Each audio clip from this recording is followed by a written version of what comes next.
అందరికీ నా ప్రత్యేకమైన శుభములు. దేవుని సంగతులను కలిసి ధ్యానం చేద్దాం.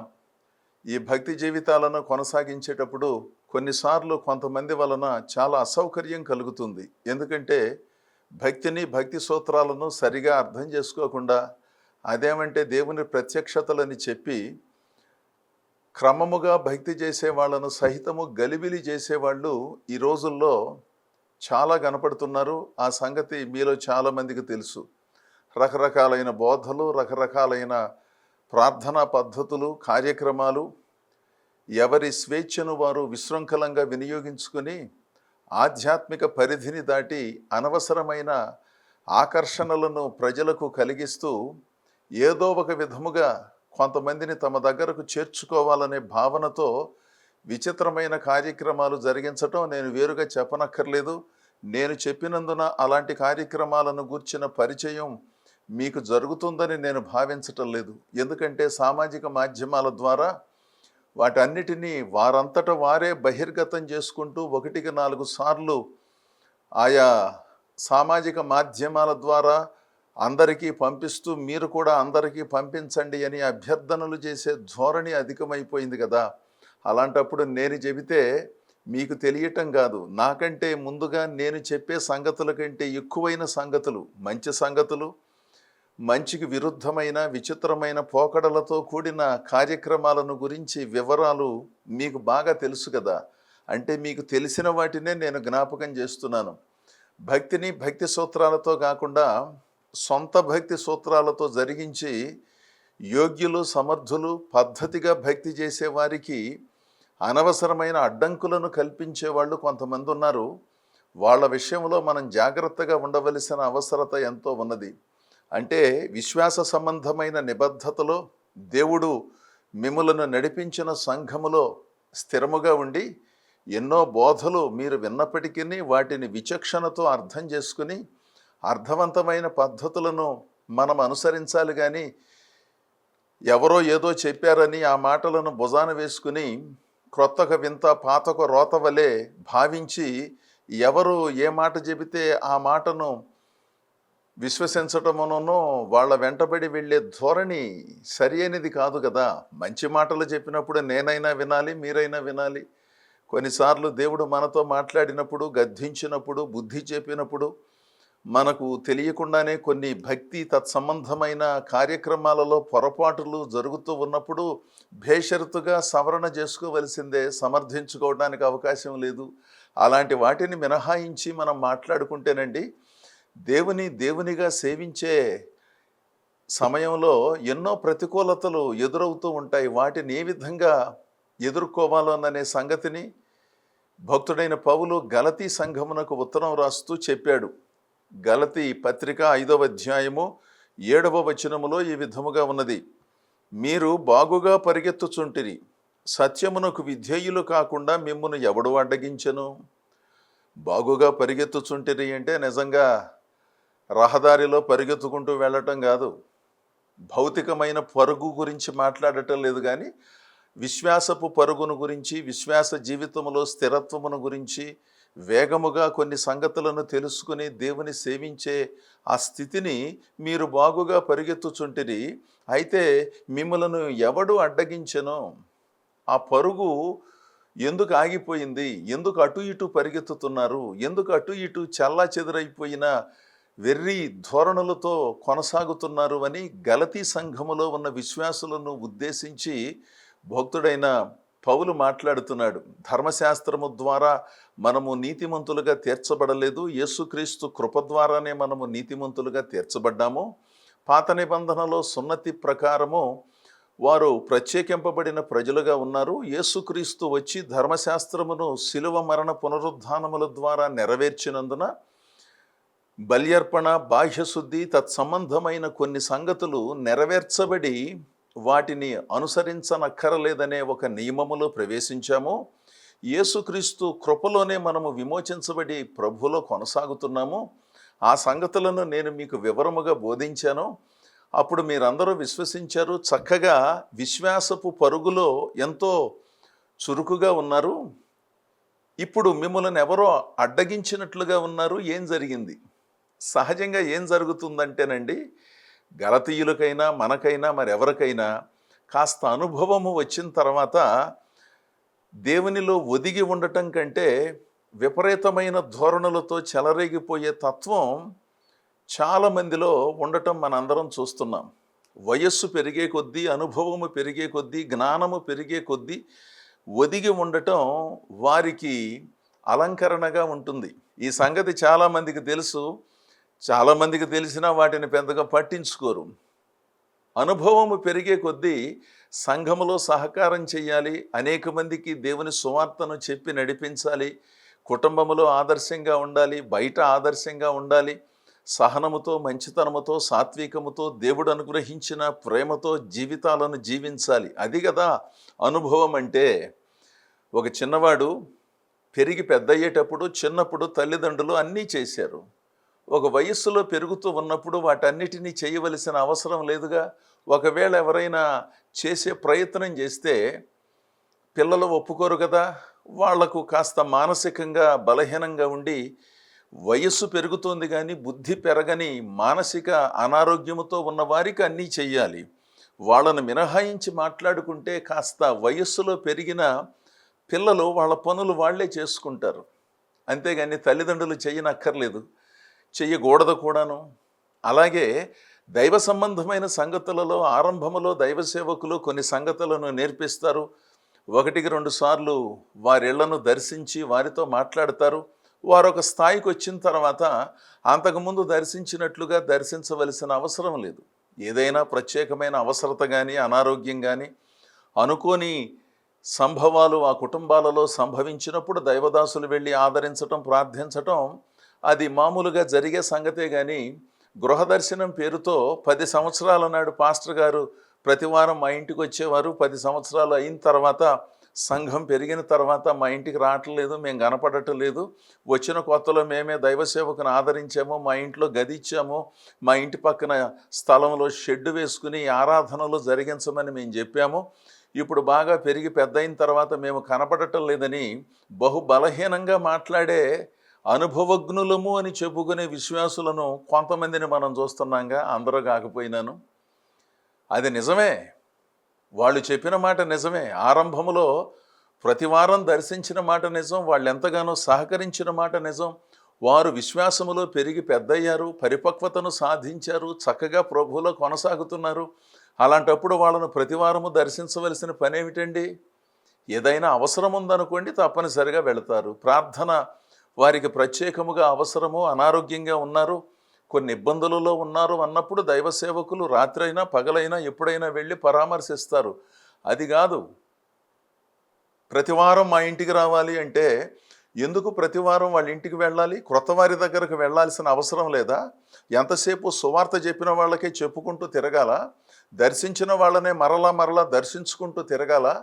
అవసరత ఉంటే దర్శిస్తారు, అవసరత లేనప్పుడు మా దగ్గరకు రాకపోయినా పర్వాలేదండి పాస్టర్ గారు, మీరు క్రొత్త వారి దగ్గరకు వెళ్ళండి, వారితో మరి మీరు సమయం గడిపి దేవుని సంగతులు చెప్పండి, మేమేమనుకోము అనే సౌకర్యాన్ని కల్పించరా అనుభవజ్ఞులైన విశ్వాసులు?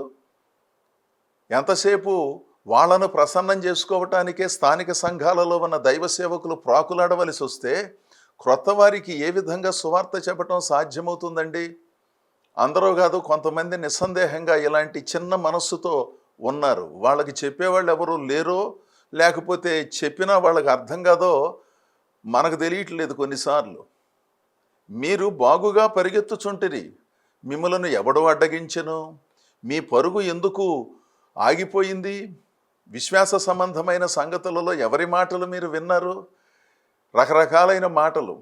ఆ రోజుల్లో 1వ శతాబ్దం మధ్యభాగంలో యేసుక్రీస్తు పునరుద్ధానుడైన తరువాత ఇంకా కొంతమంది ధర్మశాస్త్రము తత్సంబంధమైన నియమ నిబంధనలను పట్టించుకుని అసలు విమోచకుడు రాలేదు, వెళ్ళలేదు, మనం ధర్మశాస్త్రాన్ని అనుసరించాలి, మిమ్మల్ని ఎవరో మాయ చేశారు అన్నట్లుగా బోధిస్తే ఆనాటి సంఘంలో ఉన్న కొంతమంది గలిబిలికి లోనై విశ్వాస సంబంధమైన పరుగును ఆపి ధర్మశాస్త్ర నియమ నిబంధనలను గురించి ఎక్కువగా ఆలోచించడం మొదలుపెట్టారు. ఈ సంగతులను భక్తుడైన పౌలు దృష్టిలో ఉంచుకుని వారిని ప్రశ్నిస్తున్నాడు. వాళ్లను అనవసరముగా కలవరమునకు గురి చేసిన సంగతుల విషయంలో మీరు కాస్త జాగ్రత్తగా ఉండాలి కదా అని సున్నితంగా వాళ్ళను హెచ్చరిస్తున్నాడు. దేవుని ప్రజలారా, మీరు కూడా, అంటే మనం కూడా ఈ రోజుల్లో ఎన్ని మాటలు వింటున్నామండి, ఎన్ని సిద్ధాంతాలు వింటున్నామండి. అనవసరమైన సిద్ధాంతాలతో రాద్ధాంతాలను సృష్టిస్తున్న వాళ్ళను మనం చూడటం లేదు. సిద్ధాంతాన్ని గురించి మాట్లాడటం తప్పని నేను అనటం లేదు. ఎందుకంటే సరి అయిన చక్కని ఆధ్యాత్మిక మార్గములో మనం పయనించాలి అంటే కొన్ని సంగతులు మనం తెలుసుకోవాలి. నేను ఒకటి చెబుతాను, ఇంకొకటి చెబుతారు. నాది నాకు సరి అయినదని నేను భావిస్తాను, ఇంకొకరు నాదే సరి అయినదని భావిస్తారు. ఇంకొకళ్ళు ప్రవేశం చేసి మీ ఇద్దరిదే కాదు నాదే సరి అయినది అంటారు. సామాజిక మాధ్యమాలలో విశృంఖలమైన స్వేచ్ఛ ఉన్నది కనుక ఎవరు ఏం మాట్లాడినా నియంత్రణ లేదు గనక, నియంత్రించే పెద్దల అధ్యయనములో వారు లేరు గనక, అనుభవజ్ఞులైన వారిని సంప్రదించి కాస్త సలహా తీసుకునే వినయ మనస్సు చాలామందికి లేకుండాను, అనుభవము లేకుండా అదో రకమైన ధోరణితో విచిత్రమైన సంగతులను ప్రపంచానికి తెలియజేస్తూ గలిబిలి చేస్తున్నారు. అందుకని మీరు వినే సంగతుల విషయంలో జాగ్రత్తగా ఉండండి. ఏదో మన చేతిలో ఫోన్ ఉన్నది కదా, యూట్యూబ్ చూస్తే ఏముందని చెప్పి గంటలు గంటలు అర్థం లేనటువంటి సంగతులకు సమయాన్ని కేటాయించమాకండి. అర్థవంతంగా దేవుని వాక్యమును శుద్ధమైన వ్యాఖ్యానముతో పద్ధతి ప్రకారం చెప్పే బోధలను ఎంపిక చేసుకుని వాటిని వినే ప్రయత్నం చేయండి. ఎందుకంటే యోగ్యులు, సమర్థులు ఎంతోమంది దైవదాసులు ఉన్నారు. దేవుని సంగతులను బైబిల్లో ఉన్నవి ఉన్నట్లుగా చెప్పేవాళ్ళు చాలామంది ఉన్నారు కదా. అలాంటి వాళ్ళ బోధలను మీరు వినాలి. మీరు వెళ్ళే సంఘానికి కాపరి గారు చెప్పే బోధలను శ్రద్ధగా వినాలి. అప్పుడప్పుడు వీళ్ళ బోధలు వినటం తప్పేమీ కాదు. ఎందుకంటే పగలంతా మనం వినలేం కదా. ఉద్యోగాలు, వ్యాపారాలు, వ్యవహారాలు మీకు కూడా ఉన్నాయి కదా. కుటుంబాన్ని పోషించుకోవాలి. విరామ సమయంలో ఎంపిక చేసుకున్న ఆధ్యాత్మిక ఆరోగ్యానికి ఏ విధమైన విఘాతము కలిగించినటువంటి బోధలను మనం వినాలి. ఇక్కడ మీరు ఎంతో చక్కగా భక్తిలో ఉన్నారు కదా, ఉన్నట్లుండి ఇలా మాట్లాడుతున్నారేమిటి, ఉన్నట్లుండి ఇలా వ్యవహరిస్తున్నారేమిటి, విశ్వాసము మీలో సరిగా లేనట్లుగా అనిపిస్తోంది, మిమ్మల్ని అడ్డగించినదెవరు? అర్థం లేనటువంటి మాటలు చెప్పి అది భక్తి కాదు, ఇది భక్తి కాదు, మేం చేసేదే భక్తి అంటారు కొంతమంది. మేమే గొప్ప, మిగిలిన వాళ్ళందరూ ఎందుకు పనికిరారు అంటారు. ఇది చాలా విచిత్రమైనటువంటి సంగతి కదండి. ప్రభు సన్నిధిలోకి వచ్చి ఒకరికి ఒకరు తగ్గించుకుని విధేయతగా జీవించమని దేవుడు చెబుతుంటే, దేవుని విశ్వసించిన తర్వాత కూడా మేమే గొప్ప, మా కుటుంబమే గొప్ప, మా సంఘమే గొప్ప, మా సంస్థే గొప్ప, అసలు మేమే గొప్ప, మేం చెప్పినట్లుగా ఎవరో చెప్పరు అనే మానసిక స్థితిలో ప్రవేశించటం తమను తాము తగ్గించుకోవటం అవుతుందా, హెచ్చించుకోవటం అవుతుందా? మీలో గొప్పవాడుగా ఉండాలనుకునేవాడు ఒదిగి ఉండమని, తగ్గించుకుని ఉండమని, ఇదిగో ఈ చిన్నవాణిలో ఒకని వలె ఉండమని ప్రభు చెప్పిన మాట గుర్తులేదా? ఒకవేళ వారు గొప్పవాళ్ళైతే ఆ గొప్ప స్థితికి మిగిలిన వాళ్లను తీసుకుని వెళ్ళాలనే ఆలోచన లేదా? ఒకవేళ నిజంగా కొన్ని సంగతులు తెలియలేదు అనుకుందాం, వాళ్లకు కొన్ని సంగతులు తెలిసాయి, చాలా సంతోషము. దేవుని లేఖనాలను అనుసరించే వాళ్ళు భక్తి చేస్తున్నారు అంటే ఆ భక్తి వారు గర్వపడటానికి ఉపయోగపడుతుందా? ఇతరులకు చేయూతనిచ్చి వాళ్ళను కూడా వాళ్ళున్న స్థాయిలోనికి నడిపించడానికి ఉపయోగపడుతుందా? ఒకసారి ఆలోచించండి. ఎంతసేపు మా సంఘం గొప్ప, మా సంస్థ గొప్ప, మా పాస్టర్ గారు గొప్ప, మేము గొప్ప, మా పిల్లలు గొప్ప. సర్లే, కొన్నిసార్లు దేవుడు అనుగ్రహించిన ఆ అద్భుతమైన కృపా మహదైశ్వర్యమును గూర్చి దేవునిలో అతిశయించటం అదొక రకంగా ఉన్నప్పటికీ మనలను మనం హెచ్చించుకోవటానికి మన అనుభవం తోడ్పడుతుందా? తగ్గించుకోవటానికి, వివేకంగా ఉండటానికి ఉపయోగపడాలా? ఒకసారి ఆలోచన చేయండి. గొప్పవాళ్ళు లేరని, ప్రార్థనాపరులు లేరని, అనుభవజ్ఞులైన దైవసేవకురాండ్రు లేరని మనం అనుకోవటానికి వీల్లేదు. ఆ స్థాయిలో అనవసరమైన అతిశయము కంటే మిగిలిన వారిని కూడా ఈ స్థాయిలోనికి నడిపించాలనే సహృదయము, వినయము, మంచితనము కదా భక్తిలో ఉండవలసినది. మీరు బాగుగా పరిగెత్తుచుంటిరి, అసలు మిమ్మల్ని అడ్డగించింది ఎవరు? ధర్మశాస్త్ర నియమ నిబంధనలను చెప్పి అడ్డగించారా? కాస్త పులిసిన పిండి ముద్దంతటిని పులియజేస్తుంది కదా.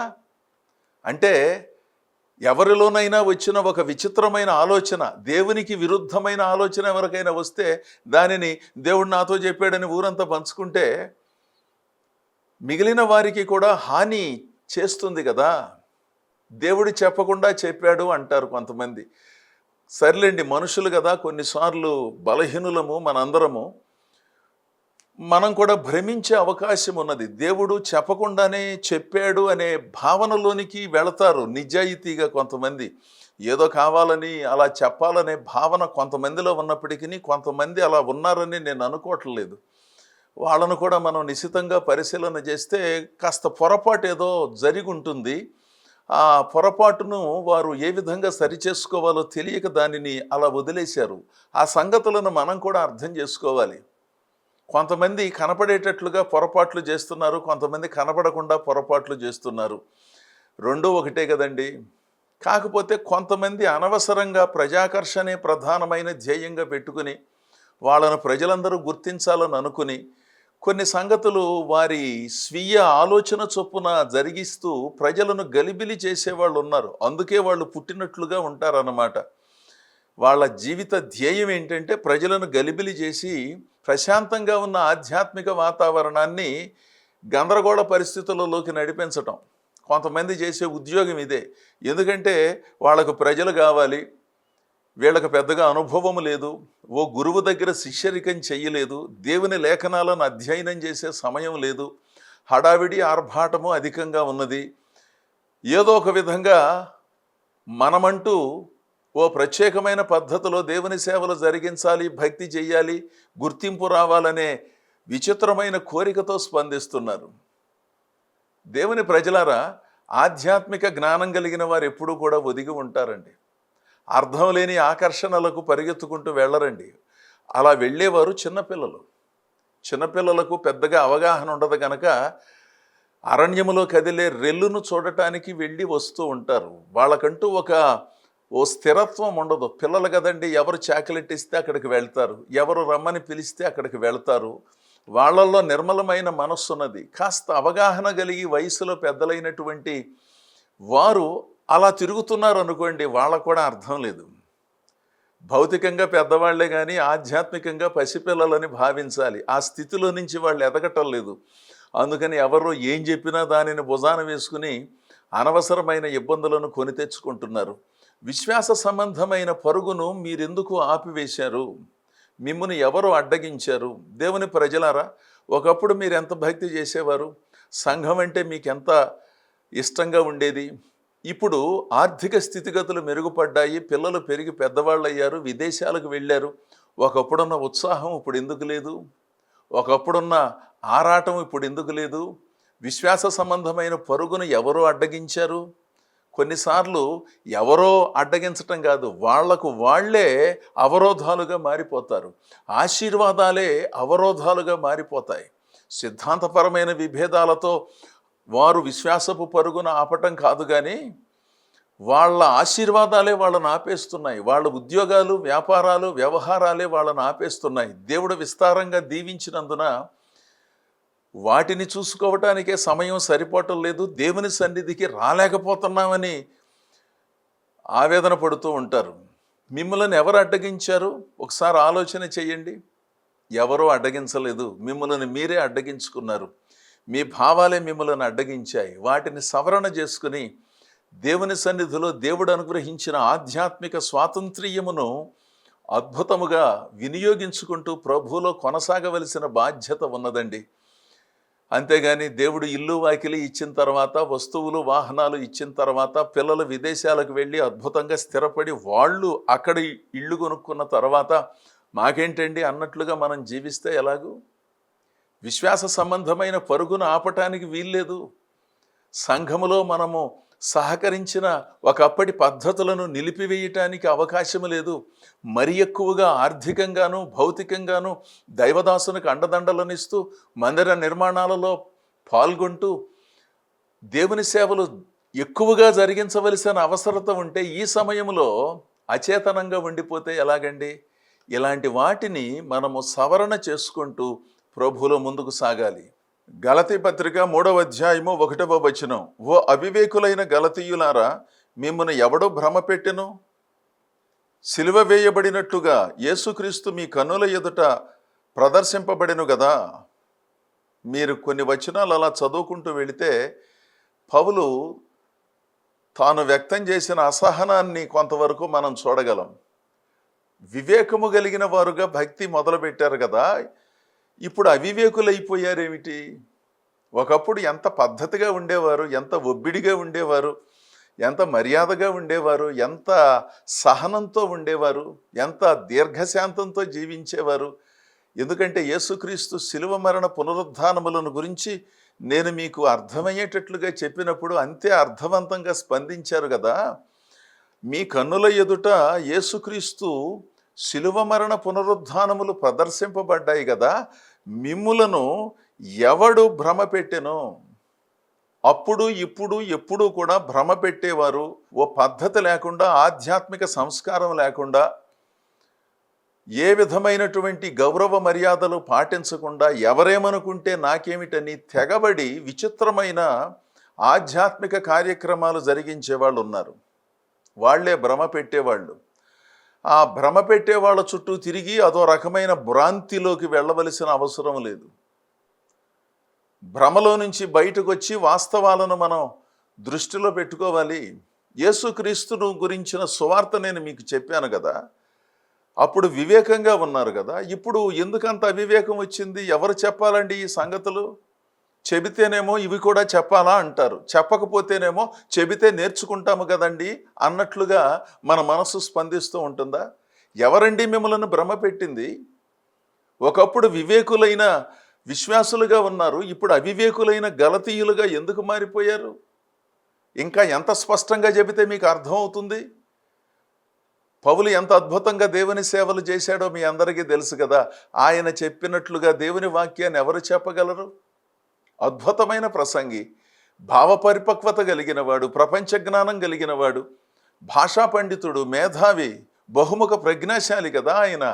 అంత చక్కగా దేవుని సేవలను అందిస్తే కొంతకాలము ఆయన ఉపదేశాలలో ఉండి ఆ తర్వాత ఎవరికి తోచినట్లుగా వాళ్ళు భక్తి చేసుకుంటున్నారు. అదేమంటే మేము క్రైస్తవులం అండి, పలానా మందిరానికి వెళ్తున్నామండి, సంవత్సరానికి ఒక మందిరాన్ని మారుస్తున్నామండి, వీలైతే 6 నెలలకు ఒక మందిరాన్ని మారుస్తామండి, క్రొత్తగా వింత పాతకు రోతలాగా ఉందండి, అందుకని మేము ఎక్కడికి వెళ్ళాలంటే అక్కడికి వెళతామండి, దేనిని చూడాలంటే దానిని యూట్యూబ్లో చూస్తామండి.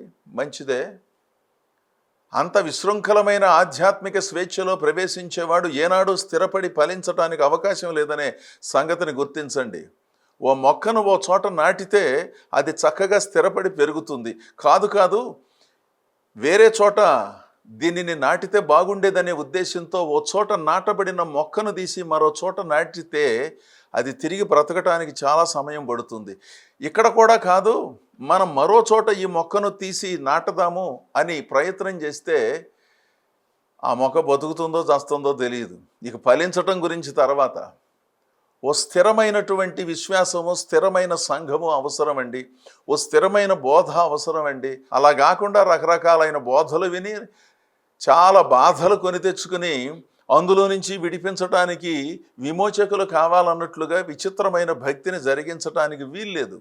యేసుక్రీస్తు మీకు ఎంతో అద్భుతముగా అర్థమయ్యాడు, ఆయన బోధలను మీరు అనుసరించి జీవించండి అని భక్తుడైన పౌలు గలతీ సంఘమునకు ఉత్తరం రాస్తూ అక్కడున్న విశ్వాసుల మనోభావాలను సరిచేస్తున్నాడు.